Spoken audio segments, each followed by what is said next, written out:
This podcast is rated S for spoilers. Listener discretion is advised.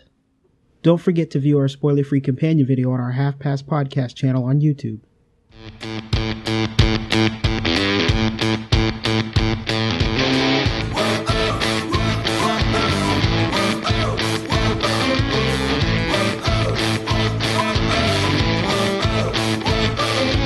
Welcome to the Half Past Podcast. This is episode 40, the movie review of Teenage Mutant Ninja Turtles Out of the Shadows. We will also be discussing the Ghostbusters trailer.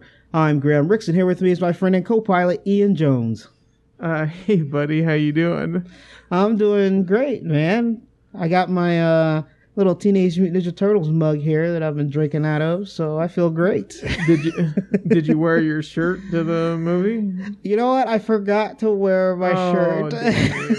Damn you, sir. I know. I had the plans to wear it, and I just totally forgot. I was like in a rush to get out of the house to get there. I was like running late to see the movie, and then I'm like, crap. And so I just put something on real quick and ran out. And then I realized that halfway there, I'm like, dude, but I'm not wearing my Teenage Mutant Ninja Turtles shirt. How's everybody going to know that I'm a huge fan? But the trailer we have for this week anyway is Ghostbusters. Did you get this trailer? I did, yeah. All right, so we haven't talked about this one yet.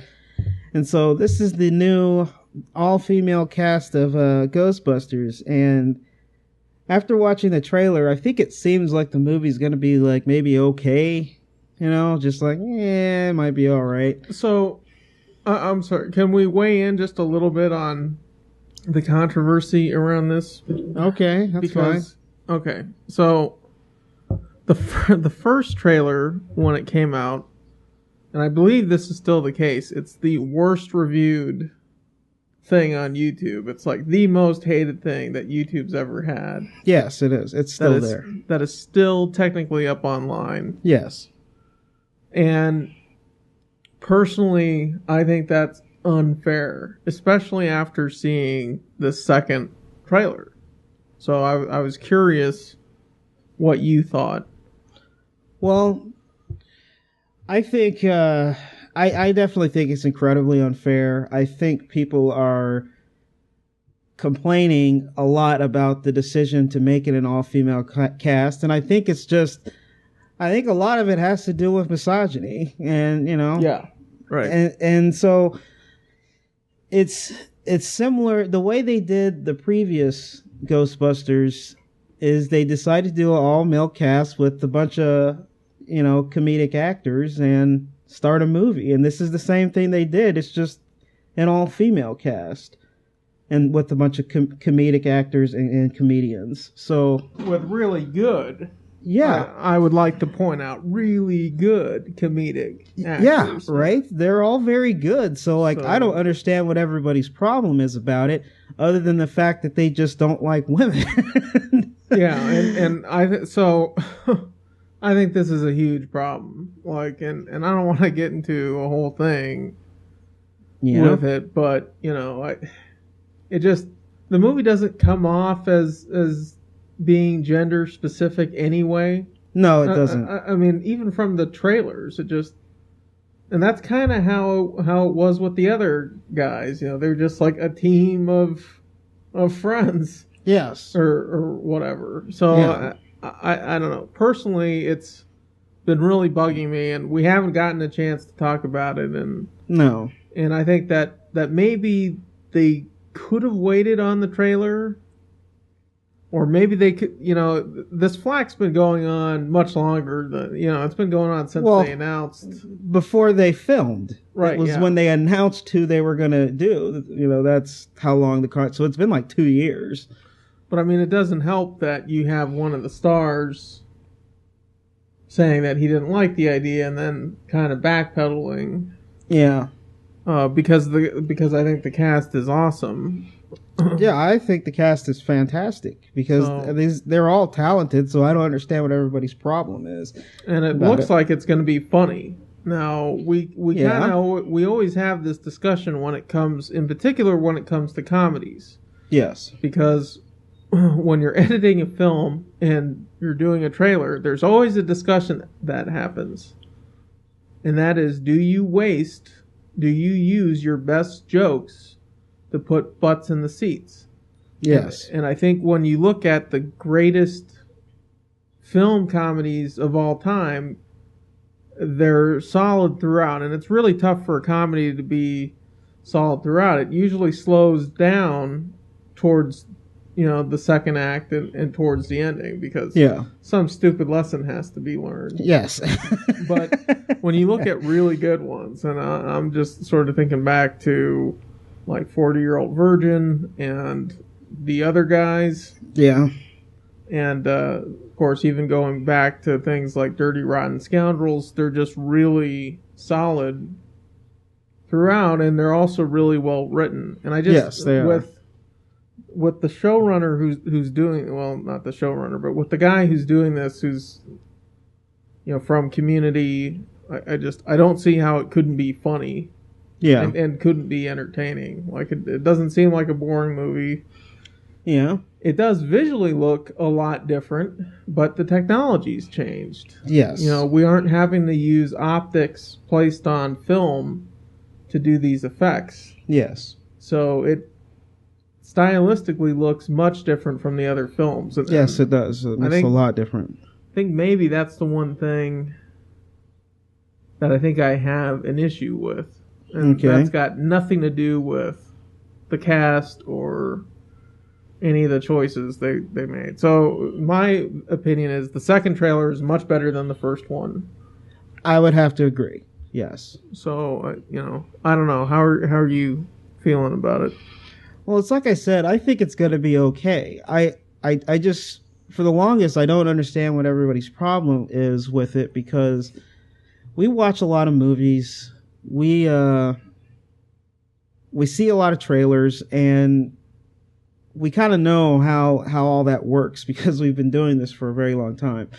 So people complaining about something beforehand is something that comes up a lot with movies and crap because of decisions that are being made, especially when it's a property that already exists. I've always been the type of person that allows people to have some sort of creative license to do whatever they want to do, as long as when it's a license that's very established, that as long as you kind of keep it in the same vein, I'm okay with it. And it seems like that's what they're doing. So I don't understand what everybody's problem is, and I really want... I think the movie is fine. Just looking at the trailer, I think it's going to be entertaining, it's going to be funny, and it'll be okay. And so I don't know. I'm actually, after the second trailer, I'm more likely to want to go see it personally. Because before I was like, well, I don't know, but now I kind of want to see what they do with it. I'm interested. So I think it's going to be okay, and we'll have to see when we go watch it. Right. You got anything else for this? Any more social commentary? I know it's bad when I have to say something. I know it's when you start to our fellow men. Like when you have to say something, that's really bad. You're right. It is. We won't get into why. Nice. That's like Tony Saragusa. Years ago, having to say it was when Plexico Burress brought a gun into that nightclub and shot himself. and Tony Saragusa, Mr. Voice of Reason, went on the air and said, yeah, if you're going someplace where you feel like you need a gun to be safe, then you shouldn't be going. Yeah. I'm like, wow. Talking from a guy with a bunch of damaged brain cells who was never the sharpest knife in the drawer. That is probably the most perfect statement. Freaking Plexico Burress bringing a gun into a nightclub and shooting himself in the leg. Yep. And then having to go to jail for it. Yep. Oh, that just is delicious. Oh, there's nothing like going to jail for shooting your own ass. All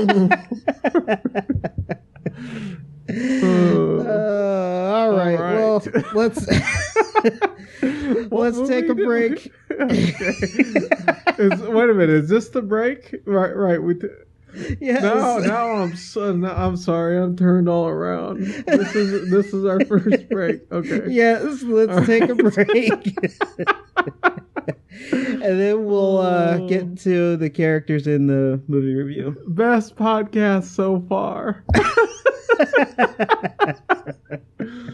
Oh, man. Oh, damn it. Play some music.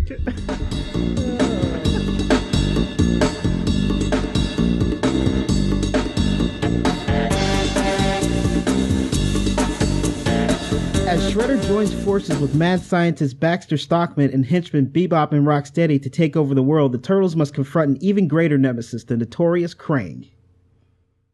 This movie's directed by Dave Green, who nobody knows about. He is, he did a bunch of music videos and shorts. And, his directorial debut was that movie Earth to Echo. Have you seen that one? No, That one is okay. It's an okay little movie. It's kind of like, it's one of those movies where you almost wish Spielberg directed it, because he's always very good at doing those like childlike. I mean, it to me seemed like really derivative just from the trailers. So yeah. I did not. I know that one, I think, for a time was on Netflix. Yes, it was, and which is when I watched it. When it was on Netflix. So, it's an okay little movie, but that was his directorial debut, and so he doesn't have a lot of experience. So this was actually pretty massive for him to attempt. Yeah, I mean, comparatively, this is a huge undertaking. Yes, it is. So overall, I think he did an okay job, but because it is a big project. This movie starring Megan Fox, everybody's favorite. Yeah. As April O'Neil. She was in Transformers, Jennifer's Body, and Jonah Hex. And everybody knows that I don't like Megan Fox. Okay. So, well, but you'll... What? I mean, she's whatever. She's April now, right? Yeah, I get it. I just... Somehow that helps. I mean, somehow her getting attached to this character gives her far more credibility. But then they do that shot in this movie. Yes. Which is not her doing, but that's totally a Michael Bay kind of thing to do. Because yes, it is. You know that teenage boys are going to this, and it completely takes all the credibility away from the character. And yes, it does. And I would have enjoyed it had it been in any other movie but this one. Yes. The stupid schoolgirl thing. The schoolgirl thing. Again, that has nothing to do with the actress, other than she has the assets to potentially do something like that, but being a filmmaking decision, I don't get it. Yeah, I don't get it either. I was kind of hoping it was just going to get cut out of the movie. You know, I was hoping that also. Like, maybe they just did that for the trailer, because the scene that she's doing it, where she's wearing this really convincing blonde wig, she's being a spy. She's gathering intel, and then for her to turn around and do that completely takes the rug out of that character. Yes, and yes. All right. So it bothers the hell out of me. But I guess we'll get into that later. We're being anti-chauvinistic on this particular podcast. I know, what the heck? Personally, because who doesn't love seeing, something that gratuitous, but it completely...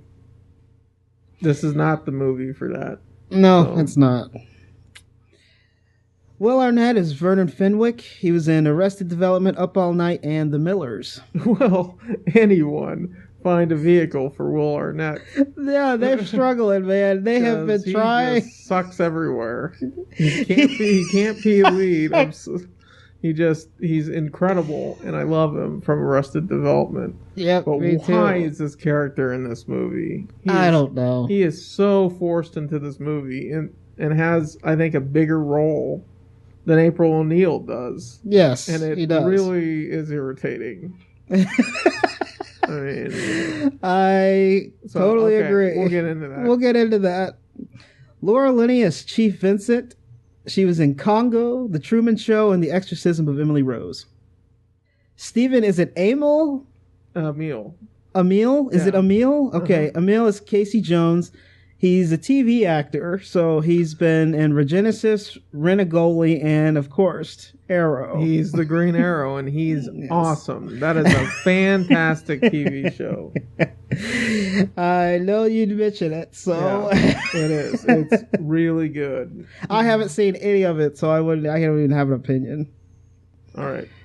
But part of the problem I have with this movie is the fact that I've named 4 characters already and the turtles have not been mentioned. Bingo! So. Wow. We didn't even go and see the movie together. You're in a different city. And we both came to the same conclusion. Yes.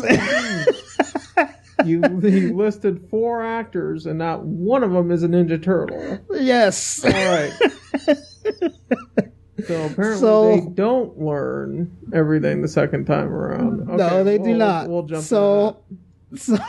So, with the first Ninja Turtle here, Noel Fisher as Michelangelo. He was in Final Destination 2, Agent Cody Banks in Battle Los Angeles. Jeremy Howard as Donatello. He's basically like an extra in movies, but he always has speaking parts. So he's like one of those extras. Which means he gets benefits. He gets health benefits if he gets lines. Yeah, right? It's really good to be just even a day player, which is probably what they would call him. Yep. And because so he does get lines, yeah. Yeah, he does get lines, but he's always just like a character that just shows up to maybe speak to the main character, and then that's it.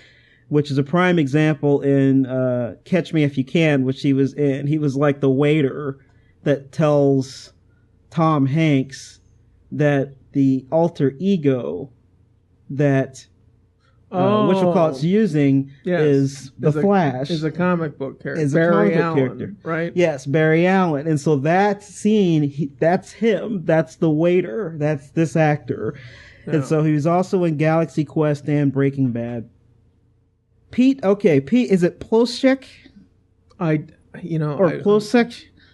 Plosek. I'll figure it out. I've never heard of this guy. So as Leonardo, well, he's another one where he's an extra, and he's shown up in a lot of stuff, and he has lines, but he's not a main character or anything. But he's been in Parks and Rec, he's been in Shameless, and he's been in Workaholics. Alan Richson as Raphael. He is a model. He was in Smallville. As Aquaman and The Hunger Games Catching Fire. Yeah, he's I think pretty good for being a model, and I like I really like his vocal performances as Raphael. I thought between him and Noel Fisher, who's Michelangelo, those two guys just crush it.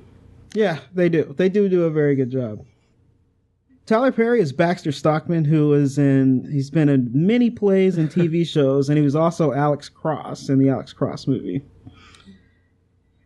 Brian T. is Shredder. He was in Fast and Furious Tokyo Drift, Starship Troopers 2, Hero of the Federation. The reason why I bring that movie up is because I just watched it, like, a couple days ago. Wow. And I remember seeing him in there. And I'm like, oh, no way. That's the same guy. You have a girlfriend now. Why are you watching Starship Troopers 2? I was, I've been on vacation. So I've just been like. There it is. Okay. I've been like watching bad movies and crap because that's what I do at my free time.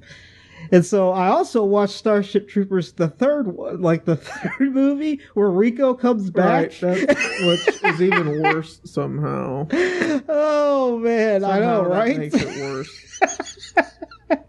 You know, Brian T. is campaigning. He's one of these actors who is seriously campaigning for a Marvel role, and he wants to be Namor in the next Avengers. He really wants to go underwater, and I could see that. All right. But, you know, and that's a totally career-changing kind of move to get a gig like that. Definitely. I don't see it happening because you figure that if they do that character, they have to counter Jason Momoa guy. Yes. Who I'm thinking is going to be a pretty entertaining Aquaman. Yeah, he might be. We'll never know. I mean, it's kind of a cool choice. Yeah, it is. But we'll see what happens. We didn't get to see We didn't get to see any of them really. So it's weird that they did this whole promotional thing for Dawn of Justice, and then he's in one scene underwater. Yes, that's it. And so we'll see what happens with that. Right. He's also currently, Brian T. is currently in the TV series Chicago Med. He's also doing that right now. If you want to see him now. No, I don't. I like him, but not that much. Nice. We'll see. Maybe well, now that we've ran pretty long here, let's take one quick break. We'll take another quick break, and then we'll actually get into the meat of the podcast.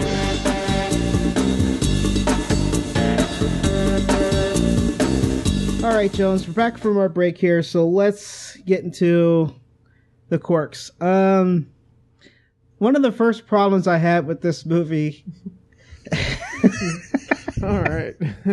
I love how you don't like when I say it that way. It's just, all right. One of the first problems. Well, here's your spirits, me. The thing is, and this happens a lot with this movie, actually, and it's because I both love it and hate it at the same time. Ah, excellent. Okay, so. All right. Why did they reintroduce all four of the turtles again in a sequel? Why would you do that? That's such a weird thing for them to do that. But the scene is so cool. It is. I mean, it's something out of a comic book or something. You know? It's an awesome scene, but you don't. The thing is you don't have to stop and say Leo, the leader. Like, you don't have to do that. That's just not. When we watch Avengers 2. They don't have to reintroduce every single one of them. They reintroduce it through shots. So you get a little thing with that one character and it transfers over to another character just so that we're back. You don't have to actually stop and introduce the character again. And that just really ticked me off. But then, like, the freaking scene's so cool that I'm just like, okay with it. I mean, I'm neutral for it. I mean, personally, the way that I viewed it is, look, there's a whole new generation of kids. Like every year, they're trying to add to bring this thing back and get more kids interested in Ninja Turtles again. And it was such a big part of our childhood. I'm all for it. So there is a new generation already, even though it's been 2 years or one. Either way. From a filmmaking perspective, it's incorrect. You shouldn't do it. I think you need to. I think it's tough to put that on the table, considering the kind of movie it is. I guess I have the right to. Okay, all right. I have the right to criticize filmmaking decisions in a film. Yeah, I have the right to do that, and so I feel like it was a weird decision. It's the same concept of, like, when we saw Captain America Civil War, which is a great movie, but then you have these huge titles that just pop in your face, and you're just like, well, what the heck?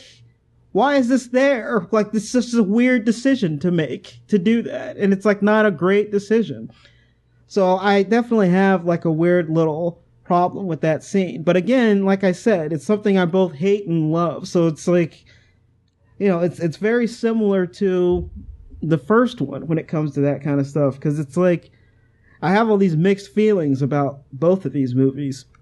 The other one that I have is, I still think it's very over the top And it's almost as if they're still trying to figure out what type of movie this is going to be. And one of the reasons why I feel like it's over the top is with that character Baxter Stockman, with Tyler Perry's interpretation, where he does this weird little laugh that just annoys the hell out of me through the whole movie. But it's basically him doing this weird little mad scientist thing, which is what Baxter Stockman is. It's just such a weird scene. Every time he does it, I'm like, God, this is just like a little too cartoonish. Yes, it's a little too cartoonish, and I'm just like, God dang it. And so I have that type of problem with the Turtles also, which is what I had from the previous one, where they almost see over the top. Now this time around, I thought they were a little less over the top. So I thought that they made a lot of correct decisions with the Turtles, how they decided to change them a little bit. So I thought that was good. But the other issue I have is I really feel like this story is very rushed. Everything happens very quickly through the whole movie. It's kind of just, there's a lot of stuff that needs to be said and a lot of stuff going on. And they're just rushing through the whole thing. Yeah. And my biggest problem with it is this is all kind of coupled into the same statement where I'm saying that it seems like they're still trying to figure out what type of movie series this is going to be. So even though this is the second movie, they're still adding all these stuff in here and trying to figure out what they want the movie to present itself as. And to me, they need to make a decision on which way they want to go, because some of the things, you have all these extra stories in there, like the human element and all that other stuff.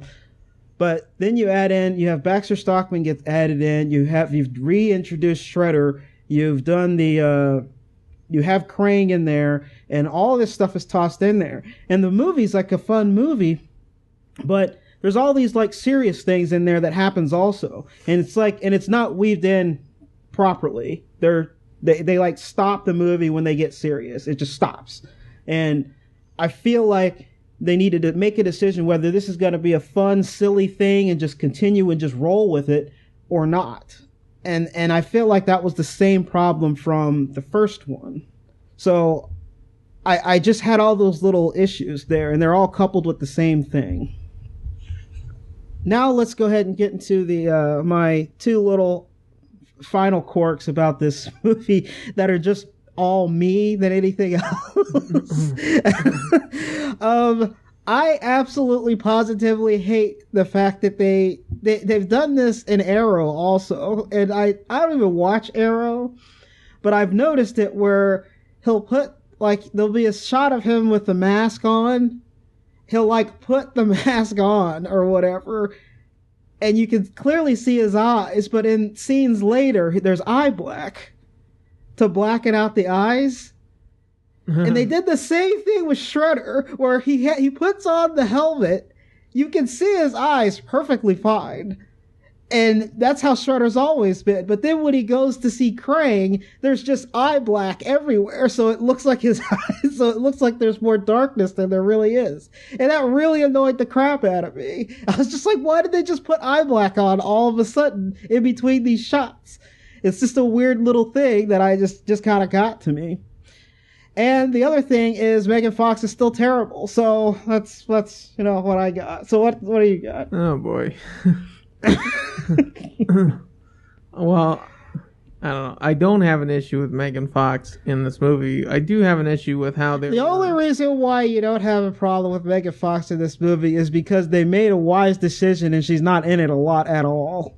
Okay, well, unlike the first one where she was like a huge part of it. Well, she's like the star of the first one. Yes. And this was something that we talked about. It's a big issue for me that the stars of the movie aren't, that at least in the first one, it took so long to get to them. And I think they didn't have that issue this time around. I think a big problem I do have is with the human characters and how they're being used in general. Yeah. Because I think that maybe just with a production meeting earlier on, they could have straightened this out to where it wasn't such an issue.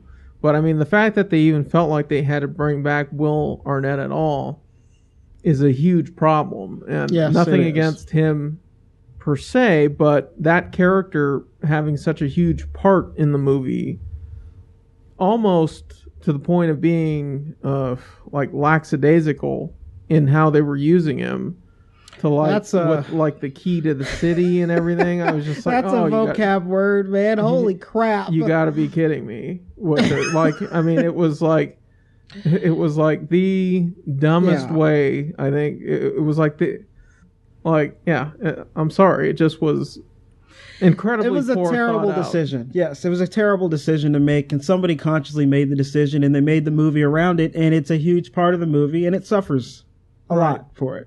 And so I guess the other thing too is, because I think they missed a golden opportunity here.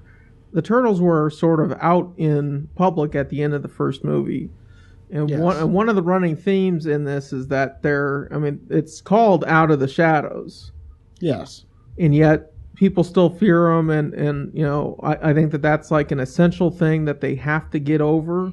Yes. But I mean, wouldn't it have been better had they been considered to be myths from what happened in the first movie? That, I mean, there were like, you know, that it was sort of like alligators in the sewers type of thing. Because I mean, that's the whole Ninja Turtle vibe anyway. Yeah, that's how it's supposed to be. It just seems like they missed a really key point that, you know, people in New York, like, everyone's not going to be afraid of them. In fact, people are going to think that they exist.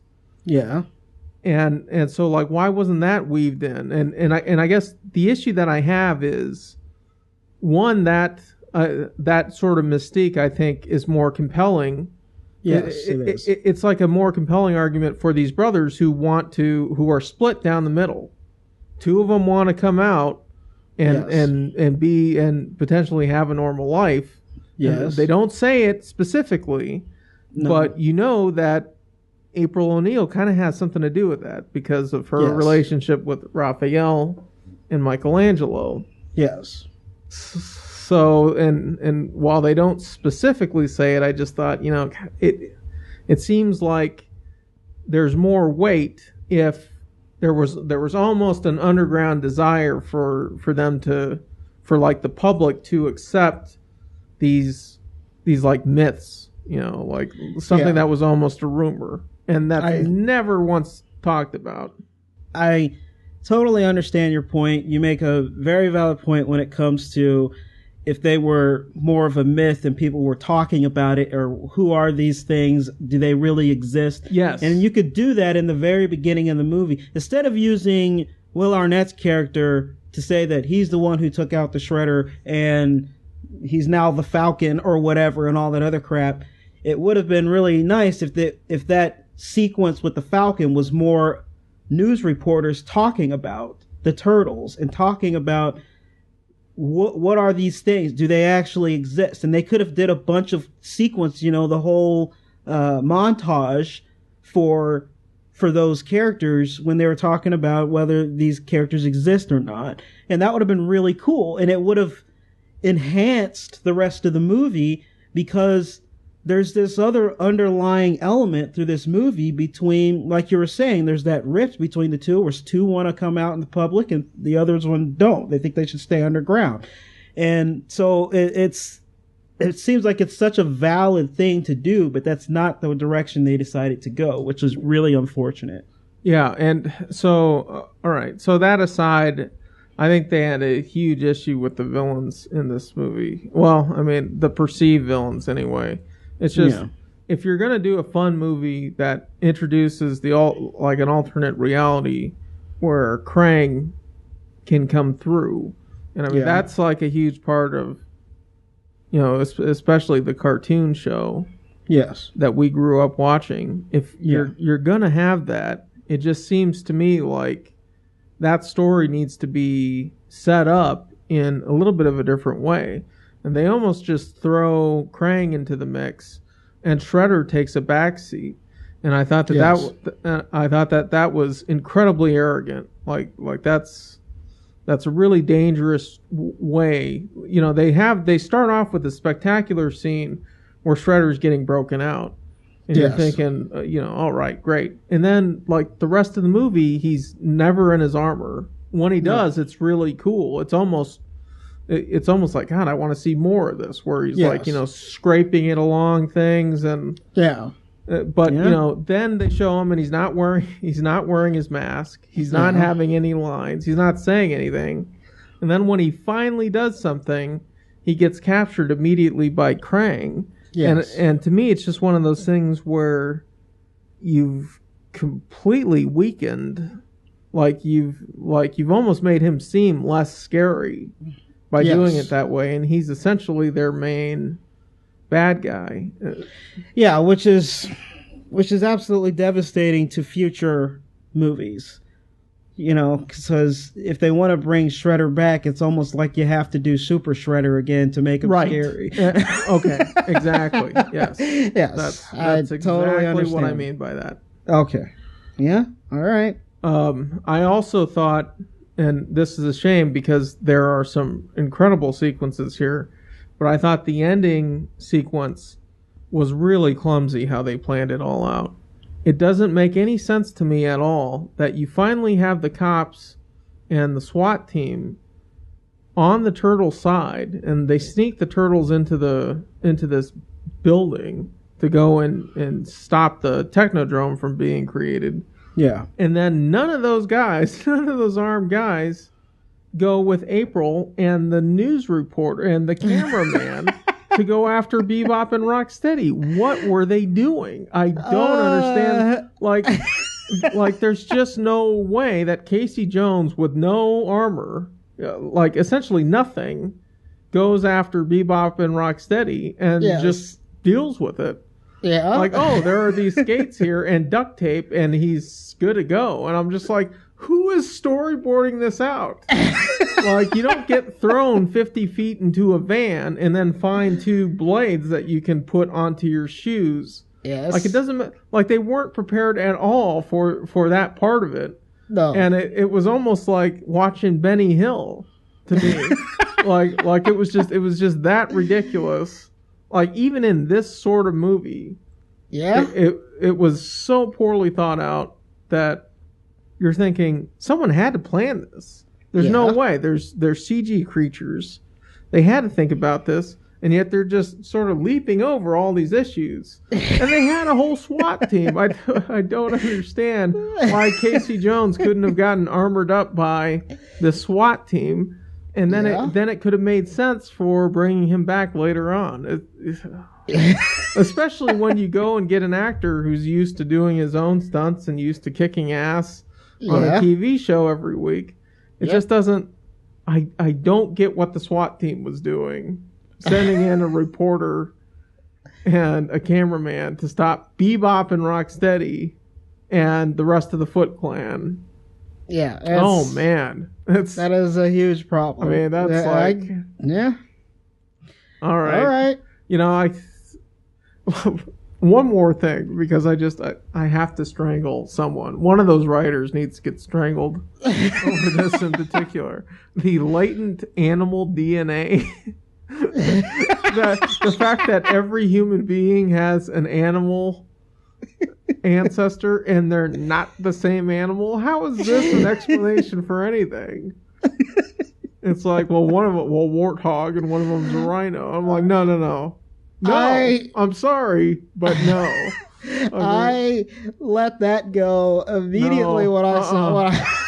Oh, boy. I let it go the minute I heard it. I was like, this is ridiculous, and I just moved on. I wished I had like a bow and arrow and like a flaming bow. I would have shot it right into the middle of the screen. And even if I would have missed the screen, at least I would have started a fire somewhere. Oh, that is just awesome. Way to piss on Darwin in like a completely geocentric, like just something, the world is flat kind of way of thinking. Yeah? About genetics. I Oh. totally understand your point. When I heard it, I was like, this is ridiculous, and I moved on. I didn't even think about it again. Somewhere in his family, he had a warthog. Okay, how does that? I'm not sure. Warthog and great ape. I'm going back. I'm thinking all those times in school I went to a museum. All right. Sure, why not? Oh, it's terrible. Is that all you got? Yeah, let's hear your likes. Okay, let's go ahead and get the likes. One of the hallmarks of Teenage Mutant Ninja Turtles is, and we've seen it a ton of times, so I get that it seems played out, but it is a part of them being brothers, in that there's this conflict here. And I enjoyed the conflict between Raph and Leo, because this is something that does happen a lot. I understand that we've seen it all the time, but because they're brothers, it's just one of those things that I like to see in there, because there is that little conflict there. It doesn't have to be a plot device,